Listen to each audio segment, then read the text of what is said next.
ಬೆಲೆ ಏರಿಕೆ ಸಿದ್ದರಾಮಯ್ಯನವರು ಈ ಪೆಟ್ರೋಲು ಮತ್ತು ಡೀಸೆಲ್ ಬೆಲೆಯನ್ನು ₹1 ಜಾಸ್ತಿ ಮಾಡಿದ್ದಕ್ಕೆ ಸಿದ್ದರಾಮಯ್ಯನವರು ವಿರೋಧ ಪಕ್ಷದಲ್ಲಿದ್ದರು. ಆ ಸಂದರ್ಭದಲ್ಲಿ ಏನು ನುಡಿಮುತ್ತುಗಳನ್ನು ಆಡಿದ್ದಾರೆ, ಅವರ ವಾಯ್ಸಲ್ಲೇ, ಅವರ ವಾಯ್ಸು, ಅವರ ಗಾನದಲ್ಲೇ ಆ ನುಡಿಮುತ್ತುಗಳನ್ನು ಕೇಳುವಂಥ ಸೌಭಾಗ್ಯವನ್ನು ರಾಜ್ಯದ ಜನತೆಗೆ ತಮ್ಮ ಮುಖಾಂತರ ಕೊಡಬೇಕು ಅಂತ ವಿನಂತಿಯನ್ನು ಮಾಡ್ತಾ ಇದ್ದೀನಿ.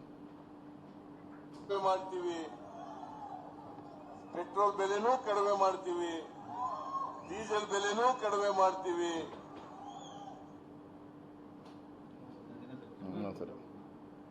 ಸರ್ಕಾರಕ್ಕೆ ಬಂದೆ ಗೊಬ್ಬರದ ಬೆಲೆನೂ ಕಡಿಮೆ ಮಾಡ್ತೀವಿ, ಗ್ಯಾಸ್ ಬೆಲೆನೂ ಕಡಿಮೆ ಮಾಡ್ತೀವಿ, ಪೆಟ್ರೋಲ್ ಬೆಲೆನೂ ಕಡಿಮೆ ಮಾಡ್ತೀವಿ, ಡೀಸೆಲ್ ಬೆಲೆನೂ ಕಡಿಮೆ ಮಾಡ್ತೀವಿ.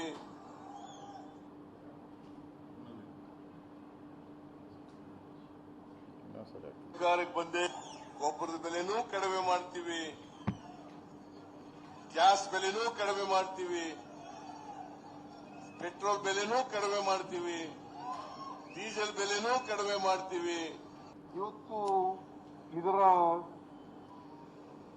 ಬೆಲೆ, ತೈಲ ಬೆಲೆ ಏರಿಕೆಯಿಂದ ಆಗ್ತಕ್ಕಂಥ ಎಫೆಕ್ಟ್ ಏನಪ್ಪಾ ಅಂತಂದ್ರೆ ಎಲ್ಲ ಅಗತ್ಯ ವಸ್ತುಗಳ ಬೆಲೆ ಏರ್ಬಿಡ್ತವೆ. ಅಡಿಗೆ ಎಣ್ಣೆ ಇರ್ಬೋದು, ದವಸ ಧಾನ್ಯಗಳಿರ್ಬೋದು, ತರಕಾರಿ ಇರ್ಬೋದು, ಹಣ್ಣಿರ್ಬೋದು, ರೈತರು ಕೊಂಡ್ಕೊಳ್ತಕ್ಕಂಥ ಪದಾರ್ಥಗಳಿರ್ಬೋದು, ಸಿಮೆಂಟ್ ಕಬ್ಬಣ ಇರ್ಬೋದು, ಎಲ್ಲ ಬೆಲೆಗಳು ಕೂಡ ಏರ್ಕೊಂಡು ಹೋಗ್ಬಿಡ್ತವೆ. ಹೇಗೆ ಸಾಮಾನ್ಯ ಜನ ಜೀವನ ಮಾಡೋದು ಹೇಗೆ?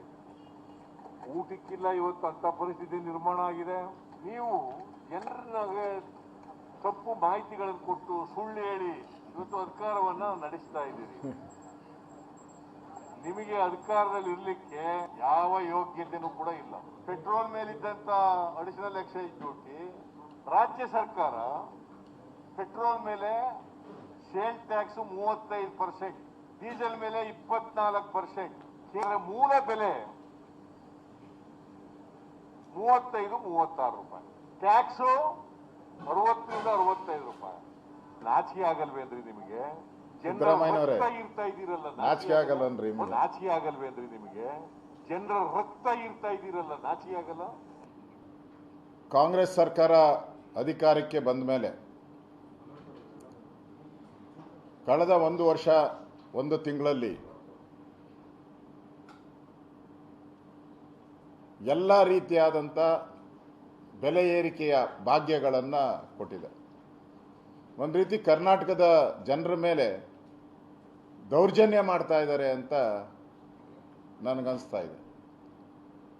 ಈಗಾಗಲೇ ಹಾಲಿನ ಬೆಲೆ ಜಾಸ್ತಿ ಮಾಡಿದ್ರು, ಆಲ್ಕೋಹಾಲ್ ಬೆಲೆ ಕ್ವಾರ್ಟ್ರಿಗೆ 50 ರೂಪಾಯಿ ಜಾಸ್ತಿ ಮಾಡಿದ್ರು, ಸ್ಟ್ಯಾಂಪ್ ಡ್ಯೂಟಿ ಜಾಸ್ತಿ ಮಾಡಿದ್ರು, ಗೈಡೆನ್ಸ್ ವ್ಯಾಲ್ಯೂ, ಯಾರು ಮನೆಗಳನ್ನು ಸಣ್ಣ ಮನೆ ಕೊಂಡ್ಕೊಬೇಕಾದ್ರೂ ಗೈಡೆನ್ಸ್ ವ್ಯಾಲ್ಯೂ ಜಾಸ್ತಿ ಮಾಡಿದ್ರು, ಮನೆ ತೆರಿಗೆಯನ್ನು ಜಾಸ್ತಿ ಮಾಡಿದ್ರು, ಎಲೆಕ್ಟ್ರಿಕ್ ಚಾರ್ಜಸನ್ನು ಜಾಸ್ತಿ ಮಾಡಿದ್ರು. ಈಗ ಕೊನೆಯದಾಗಿ ದೊಡ್ಡ ಮೊತ್ತ, ಸುಮಾರು 3ರಿಂದ 4 ಸಾವಿರ ಕೋಟಿ ವರ್ಷಕ್ಕೆ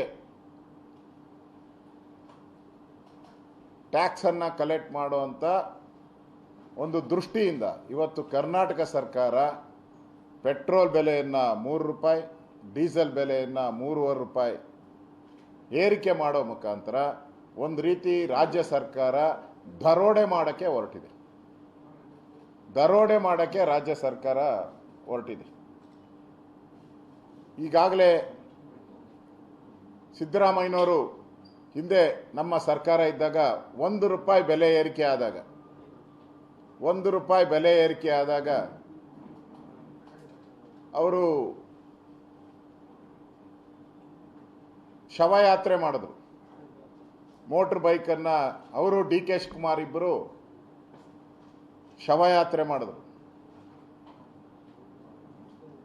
ಅವ್ರು ಹೇಳಿದ್ರು ಆ ಸಂದರ್ಭದಲ್ಲಿ ಬಿಜೆಪಿಯರು ಪೆಟ್ರೋಲ್ ಮತ್ತು ಡೀಸೆಲ್ ಬೆಲೆ ಏರಿಕೆ ಮಾಡಿದ್ದಾರೆ, ದಿನನಿತ್ಯದ ವಸ್ತುಗಳು, ಕಬ್ಬಿಣ, ಸ್ಟೀಲು, ತರಕಾರಿ, ರೇಷನ್ನು, ಹೋಟ್ಲ್ ಬೆಲೆ ಎಲ್ಲ ಜಾಸ್ತಿ ಆಗೋತೈತ್ರಿ, ತಿನ್ನಕ್ಕೂ ಪರದಾಡುವಂಥ ಪರಿಸ್ಥಿತಿಯಲ್ಲಿ ಬಿ ಜೆ ಪಿಯವರಿಗೆ ಮಾನ ಮರ್ಯಾದೆ ಇದೆಯಾ ಅಂತ ಕೇಳಿದ್ರು.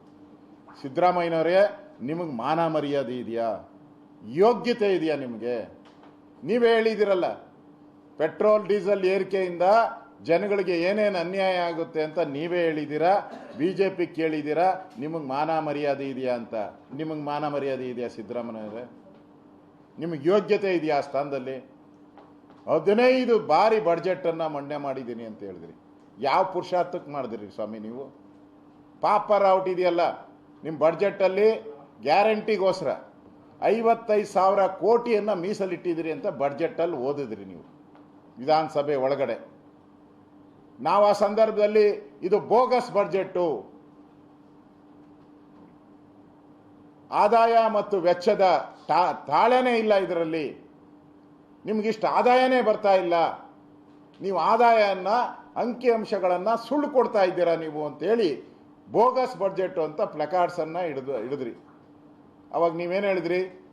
ನಾನು ಬಡ್ಜೆಟ್ಟೇ ಇನ್ನೂ ನ್ಯಾಯವಾಗಿ ಓದಿಲ್ಲ, ಅವಾಗೇ ಪ್ರತಿಭಟನೆ ಮಾಡಿದ್ರಿ. ನಿಮ್ಮ ಯೋಗ್ಯತೆ ಅವತ್ತೇ ನಮ್ಗೆ ಗೊತ್ತಾಗಿತ್ತು, ಮೊದಲೇನೆ ಗೊತ್ತಾಗಿತ್ತು ನಿಮ್ಮ ಬಡ್ಜೆಟ್ ಯೋಗ್ಯತೆ ಏನು ಅನ್ನೋದು.